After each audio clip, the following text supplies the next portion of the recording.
मंच पर विराजमान सम्मानित साथियों, मेरे सामने बैठे सभी जिम्मेदार, इस कस्बे व आसपास के क्षेत्र के जिनकी यहाँ वोटें हैं, नागरिक व मातृशक्ति साथियों, इस देश ने लगभग 60 वर्ष तक कांग्रेस पार्टी का राज्य देखा। जो लोग मेरा राजनीतिक जीवन जानते हैं, मैं कभी कांग्रेस का प्राथमिक सदस्य भी नहीं रहा, लेकिन कांग्रेस के विरोध में तत्समय जो भी पार्टियां रही, उन पार्टियों में रहकर के हमने कांग्रेस का विरोध किया। अब ये चुनाव नगर पंचायत झंडा का चुनाव है। विकास कार्य के बारे में आपके घर घर प्रत्येक वर्ष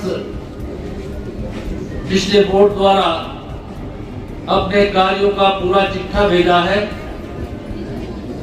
जब ये बोर्ड बना था पिछला, तो मैंने सभी सभासदों को बुलाया था और उन्हें कहा था कि आपके बोर्ड का काम पिछले बोर्डों से हटकर के होना चाहिए, ताकि उसकी तस्वीर सामने आ सके, अंतर सामने आ सके। उसी क्रम में उस समय के बोर्ड ने श्री संजय पाल आर्किटेक्ट को हायर किया और प्रत्येक कार्य संजय पाल आर्किटेक्ट, जो वरिष्ठ आर्किटेक्ट हैं रुचि के, उनके दिशा निर्देशन में प्रत्येक कार्य हुआ। प्रत्येक कार्य गुणवत्तापूर्ण व लोहालाट हुआ। साथियों, पिछला 5 साल का कार्य आपके सामने है, उस पर चर्चा की बहुत ज्यादा आवश्यकता भी नहीं है। इस 60 साल के कांग्रेस के कार्य में, टेन्योर में हमें ये मिला कि हमारा प्रधानमंत्री जब विदेशों में जाता था तो उसका नंबर राष्ट्रीय अध्यक्षों में दूसरी या तीसरी लाइन में उसे खड़े होने की जगह मिलती थी। लेकिन 10 साल के कार्यकाल में मोदी जी ने साबित किया कि वो बैक बेंचर नहीं है, वो अग्रिम पंक्ति में सभी राष्ट्राध्यक्षों के बीच में सबका नेतृत्व करने वाले राष्ट्राध्यक्ष हैं।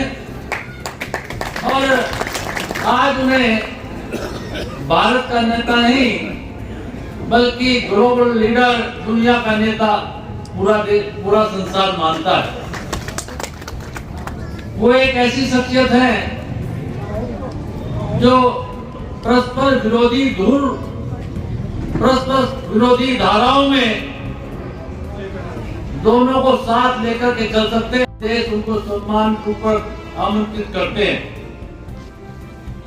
लेकिन इस 10 साल में विकास बहुत हुआ, लेकिन कुछ विदेशी शक्तियां, जिनके एजेंट यहाँ पर राजनीतिक पार्टी के रूप में काम करते हैं, और कांग्रेस भी एक ऐसी पार्टी है जो इस देश की आवश्यकता के अनुसार काम नहीं करती, बल्कि उसका एजेंडा वेटिकन से प्रारंभ होता है। वहां के दिशा निर्देश पर सोनिया गांधी और राहुल गांधी काम करते हैं। वो शक्तियां इस देश को तोड़ना चाहती है, दोबारा इस देश के टुकड़े टुकड़े करना चाहती है, चाहे धार्मिक आधार पर हो, चाहे जातिगत आधार पर हो, हमको बांट करके राज्य करना चाहती है। साथियों, भाजपा मुस्लिम विरोधी नहीं है। भाजपा उस प्रत्येक व्यक्ति के विरुद्ध है जो राष्ट्र विरोध की बात करता है। भाजपा मुस्लिम विरोधी होती तो एपीजे अब्दुल कलाम आजाद को भारत रत्न भाजपा क्यों देती? ये बात कांग्रेस ने सोची भी नहीं,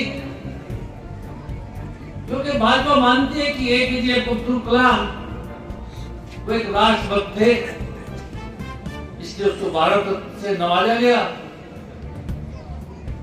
अब राहुल गांधी कहते हैं कि जातिगत आधार पर जनसंख्या की गणना होनी चाहिए। जातिगत आधार पर जनसंख्या की जनगणना मतलब है कि इस समाज को दो हिस्सों में तोड़ देना, हम लोग जाति में बटे रहें और वो इस देश पर राज्य करते रहें। यहाँ मेरी बहुत बड़ी संख्या में ऐसी समाज की महिलाएं हैं, उनसे मैं निवेदन करना चाहता हूं कि वो समझें आप हमारे समाज का मुख्य अंग हैं।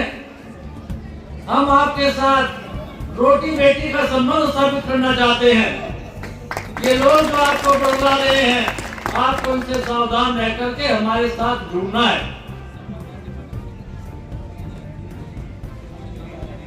बहुत से मेरे साथी कहते हैं कि परिवार का युद्ध हो रहा है।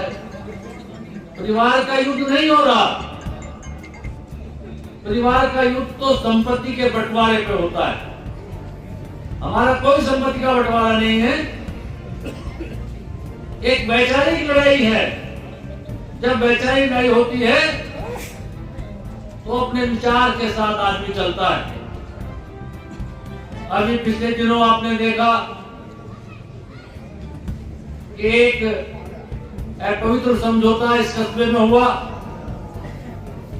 उस अपवित्र समझौते में एक व्यक्ति जो बेचने वाला था, उसने सारे मुसलमानों का ठेका ले लिया